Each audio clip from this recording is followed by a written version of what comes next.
بسم اللہ الرحمن الرحیم۔ السلام علیکم ناظرین، میں ہوں آپ کا میزبان محمد اسلم۔ آپ دیکھ رہے ہیں میرا ماضی میری طاقت یوٹیوب چینل۔ دوستو، افغان جنگ اور دنیا کے بارے میں ویڈیوز کے اس سلسلے میں آپ کو خوش آمدید کہتا ہوں۔ ناظرین، ویڈیوز کا یہ سلسلہ کافی حصوں پر مشتمل ہے اور یہ اس سلسلے کی تیسری ویڈیو ہے، یعنی افغان جنگ اور دنیا پارٹ 3۔ دوستو، افغان جنگ دنیا کے ہر ملک سے جڑی ہے۔ وجہ اس کی، جیسے کہ میں پچھلے اپنے 2 ویڈیوز میں بتا چکا ہوں، وہ یہ ہے کہ دنیا میں افغانستان وہ واحد ملک ہے جہاں سرکاری سرپرستی میں افیون کی کاشت ہوتی ہے، اور بدقسمتی یہ ہے کہ افیم جو ہے براہ راست بذات خود ایک نشہ تو ہے ہی ہے، مگر مزید ظلم کی بات یہ ہے کہ یہ افیم جو ہے منشیات میں، دوسری منشیات جو ہیں ان میں بھی استعمال ہوتی ہے۔ موجودہ مہذب دنیا میں تمام فارماسوٹیکلز یعنی دوائیاں بنانے والے جو ادارے ہیں، فیکٹریاں ہیں، ان کے مالکان کی یہ اہم ضرورت ہے۔ دوستو، دوائیاں بنانے والی فیکٹریوں جو ہیں، ان کے مالکان جو ہیں، وہ اپنا پیسہ اس کے خرچ کرتے ہیں، اور پیسہ اس کا 2 مزید اگلے شعبوں پہ خرچ کرتے ہیں۔ ایک تو سیاستدانوں پہ خرچ کرتے ہیں اسی آمدن میں سے، اور سیاستدانوں کو اپنی من پسند کے جو میڈیا ہاؤسز ہیں ان کے ذریعے سے یہ پیسہ ان کو میڈیا ہاؤسز تک بھی دیتے ہیں تاکہ وہ ان کو پروجیکٹ کریں، اور یہ جو پروجیکشن ہوتی ہے، اس پروجیکشن کے ذریعے ووٹرز کی جو رائے ہے، یہ اوپینین ہے، اس کو ڈیولپ کیا جاتا ہے، مولڈ کیا جاتا ہے، اور اس کو اثر انداز ہوا جاتا ہے۔ ووٹ حاصل کرنے والے سیاستدان جب حکومتوں میں آتے ہیں تو انہی فارماسوٹیکلز ملز کے مالکان کو وہ قانونی رعایتیں بھی دیتے ہیں، اور مزید ان کو کاروبار کرنے کی جو انوائرمنٹ ہے وہ بھی مہیا کرتے ہیں۔ اس عمل کے رد عمل میں افغان وار جاری ہے اور جاری رہے گی۔ دوستو، پہلے والی 2 ویڈیوز میں آپ نے افغانستان کے اندرونی حالات کے بارے میں جانا۔ آج کی اس ویڈیو میں آپ جانیں گے کہ پاکستان کیسے اس جنگ کا رکن بنا۔ یہ بڑی اہم ویڈیو ہے۔ دوستو، ہاشم خان کی پالیسیوں اور بنائے گئے قوانین کے بدلے میں افغان عوام، قبائل اور تاجر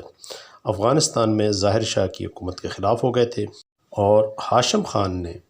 حکومت مخالفین کو دبانے کے لیے ان کے خلاف آپریشن شروع کرا دیا تھا۔ جب حالات زیادہ خراب ہوئے تو شاہی خاندان نے فیصلہ کیا کہ ہاشم خان کو وزیر اعظم کے عہدے سے الگ ہو جانا چاہیے۔ خاندان کے اس دباؤ کے بعد ہاشم خان نے مئی 1946 میں افغانستان کی وزارت عظمیٰ سے خود کو الگ کر لیا، اور ہاشم خان کے وزارت عظمیٰ سے الگ ہونے کے بعد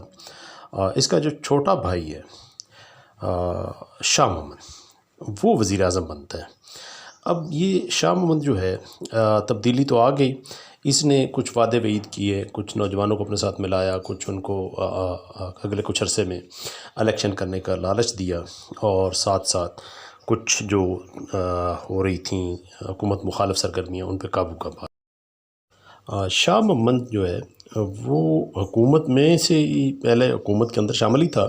بس صرف یہ تھا کہ پہلے وہ وزیر اعظم نہیں تھا، معاملات اس کے لیے کوئی نئے نہیں تھے، اور وہ ظاہر شاہ کا چچا تھا، اور پچھلے 15 سال سے وہ بھی اسی حکومت کا ہی حصہ تھا۔ شاہ محمد نے افغان عوام کی توجہ تقسیم کرنے کی خاطر اعلان کیا کہ شاہ محمد حکومت افغانستان میں الیکشن کرائے گی۔ اب بھی الیکشن کے معاملات ابتدائی مراحل میں تھے کہ برطانیہ نے ہندوستان کو تقسیم کر دیا۔ برطانیہ کے ہندوستان چھوڑنے پر افغان شاہی خاندان جو ہے اس کے منہ میں رال ٹپکی۔ انہوں نے کہا کہ ایک تو ملک نیا ہے، اس پہ حملہ کرتے ہیں، مگر اس میں رکاوٹ وہ قبائل تھے جو ڈیورنڈ لائن کے اس پار یعنی پاکستان بننے والے حصے میں تھے،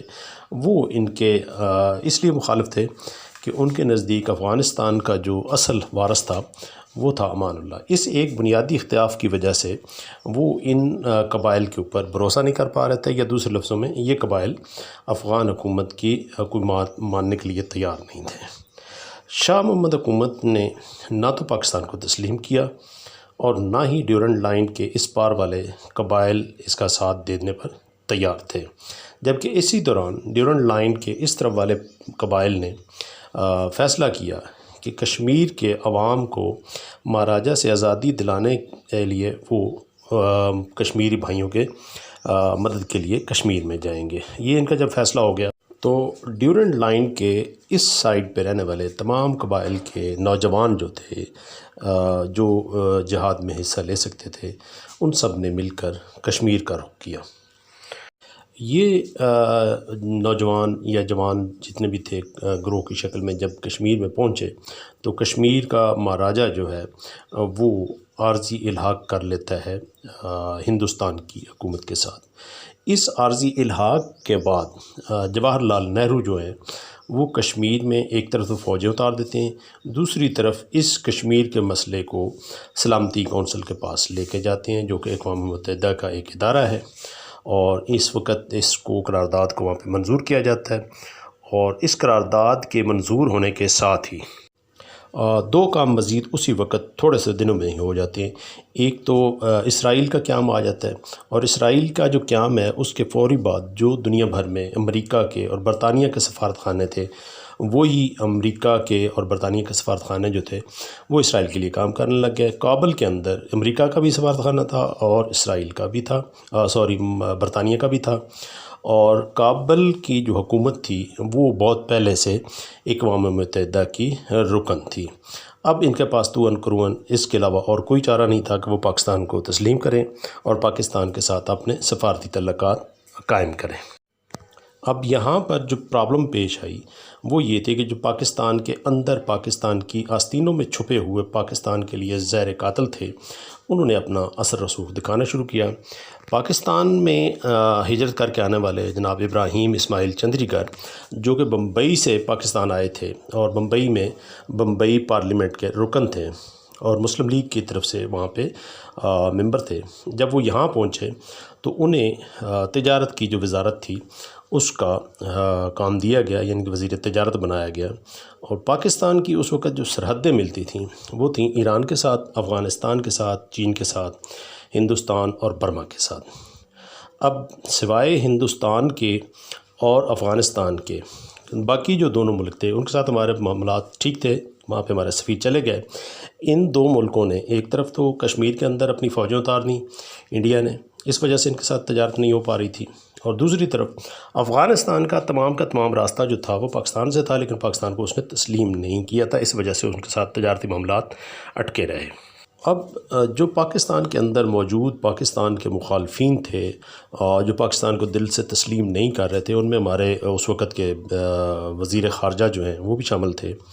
انہوں نے اپنی جو یہ تھی جو ناک ان کی کٹ رہی تھی اس ناک کو جوڑنے کے لیے ابراہیم اسماعیل چندریگر کو کابل میں سفیر لگوا دیا۔ اب یہ آپ خود سوچ لیں کہ ایک بندہ جو محض افغانستان کی طرف سے پاکستان کو نہ تسلیم کرنے کی وجہ سے تجارت کے معاملات کو روک کر بیٹھا تھا، اسی بندے کو بغض اور عناد کی وجہ سے افغانستان میں سفیر بنا دیے۔ خیر، ابراہیم اسماعیل چندریگر جو ہیں وہ کابل پہنچتے ہیں، اور کابل پہنچنے کے بعد ظاہر بات کابل والے بھی استقبال تو اس حوالے سے نہیں کر پا رہے تھے، کیونکہ یہ بندہ جو تھا پہلے وزیر تجارت تھا اور تجارت نہ ہونے کی وجہ سے اس کا عمل دخل تھا۔ اور اس وقت جو پاکستان کا وزیر خارجہ تھا اس کے آپ کو پتہ ہی ہے کہ اسرائیل کے ساتھ بھی تعلقات قائم ہو چکے تھے، برطانیہ کا بھی وہ چاہتا تھا، امریکہ بھی کا بھی وہ چاہتا تھا۔ اس نے ایک قسم کا محترم جناب ابراہیم اسماعیل چندریگر کو ایک قسم کا ذلیل کرنے کے لیے کابل میں سفیر بنوایا۔ خیر، کچھ عرصہ انہوں نے وہاں پہ گزارنے کے بعد ان کو وہاں سے بھی ریپلیس کر دیا گیا، اور پھر ان کو جو ذمہ داریاں دی گئیں وہ بھی افغانستان سے متعلقہ ہی تھیں، لیکن ان کی جو صلاحیت تھی اس کے بدلے میں مئی 1948 کے بعد کچھ مہینوں میں پاکستان کا سفیر وہاں پہ اور وہاں کا یہاں پہ ان کے دونوں کی جو اشتراک سے معاملات تھے وہ بہتر ہونے شروع ہو گئے۔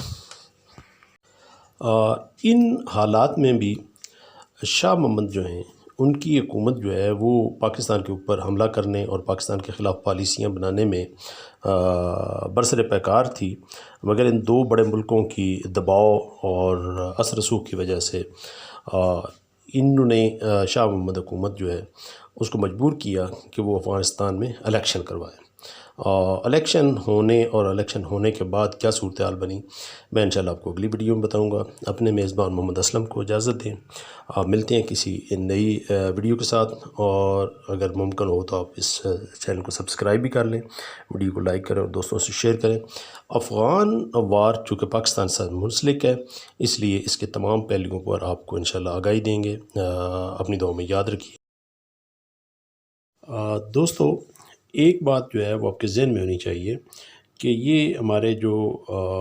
ماضی کے قبائلی علاقے تھے، موجودہ جو ہمارے نئے ضلع ہیں، ان کے نوجوان جو ہیں وہ کشمیر کے مسلمانوں کے مدد کے لیے کیوں گئے تھے، جبکہ یہ تو کشمیر سے کافی دور ہے۔ تو اس کی یہ ہے کہ کشمیر کے اندر پاکستان جب بن گیا تو پاکستان سے بہت سے ہندو اور سکھ جو ہیں وہ ہجرت کر کے کشمیر چلے گئے، چونکہ قریب تھا۔ تو انہوں نے اور وہاں پہ جو موجود ہندو اور سکھ تھے، انہوں نے مل کے سرکاری سرپرستی میں وہاں پہ جو کشمیری مسلمان تھے ان کا قتل عام شروع کر دیا تھا۔ جب یہ اطلاعات یہاں پہنچیں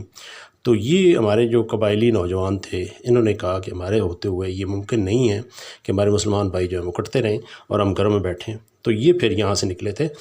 یہ وہ سیدھی بات ہے جو نہ انڈیا بتاتا ہے، نہ دنیا کے دوسرے ممالک بتاتے ہیں۔ اصل بات یہ ہے کہ یہاں مثلا راولپنڈی ہے، راولپنڈی سے اوپر والے علاقے ہیں، یہاں نیچے سیالکوٹ تک کے علاقے ہیں، یہاں سے جو سکھ اور ہندو تھے یہ سارے ہجرت کر کے کشمیر چلے گئے تھے، ڈوگرا کی شیلٹر میں، ڈوگرا جو ہے اس کی سرپرستی میں، اور وہاں پہ جا کے انہوں نے اور جو وہاں پہ موجود تھے انہوں نے مل کے جو کشمیری مسلمان تھے ان کا قتل عام شروع کر دیا تھا،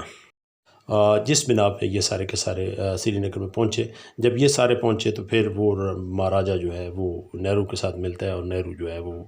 یہاں پہ اپنی فوجیں اتارتا ہے۔ اپنے میزبان محمد اسلم کو اجازت دیں، ملتے ہیں انشاءاللہ اگلی ویڈیو میں، دعاؤں میں یاد رکھیے گا۔ السلام علیکم۔